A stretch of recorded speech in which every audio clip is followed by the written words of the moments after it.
Sudahlah ya, kita hentikan itu polemik yang sekarang itu kok makin rame itu ya. Masalah habaib ulama kiai, siapa yang unggul itu ya, siapa yang paling dekat dengan Kanjeng Nabi Shallallahu Alaihi Wasallam itu ya. Ya, habaib juga sebagai zuriyah Nabi, ulama juga sebagai warasatul anbiya, ini masing-masing kan itu semuanya dekat itu ya. Yang paling penting ini bagi saya orang awam itu ndak habaib, nggak kiai ya, nggak ulama ya, nggak raja, nggak siapapun. Janganlah menjadi orang yang sombong, yaitu merasa diri paling unggul kemudian memandang rendah orang lain gitu. Batratul haq, ghamtun nas ya, menolak nasihat-nasihat, masukan-masukan dari orang lain meskipun itu bagus, kemudian memandang rendah orang lain.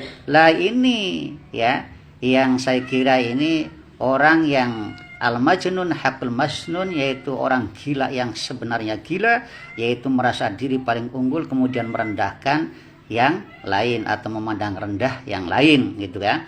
Jadi kita ndak usah lah kita itu silau ya dengan gelar kita. Yang paling penting itu apa yang kata Allah, inna akramakum indallahi atqakum, kita jaga saja bagaimana kita itu menjadi seorang muttaqin yang berilmu, beramal dan istiqamah dalam amal ilmu, kemudian sebarkan ilmu itu secara ikhlas gitu ya.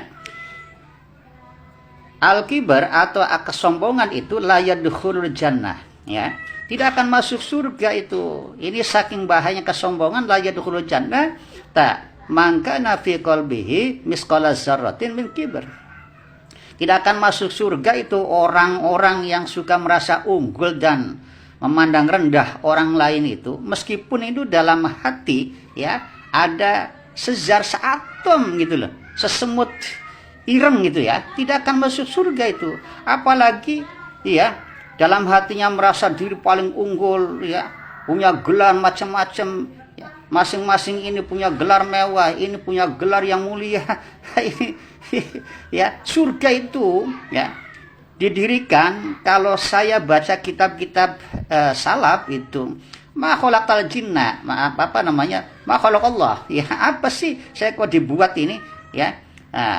Dijawab itu oleh Allah, yaitu untuk orang-orang yang bertakwa kepada Allah itu loh, bukan orang-orang yang punya gelar gitu ya. Jadi hentikanlah itu polemik itu, dan kemudian buang itu sifat-sifat kesombongan, merasa unggul diri yang juga memandang orang lain yang merendah ya, rendah gitu ya. Itulah ya kesombongan.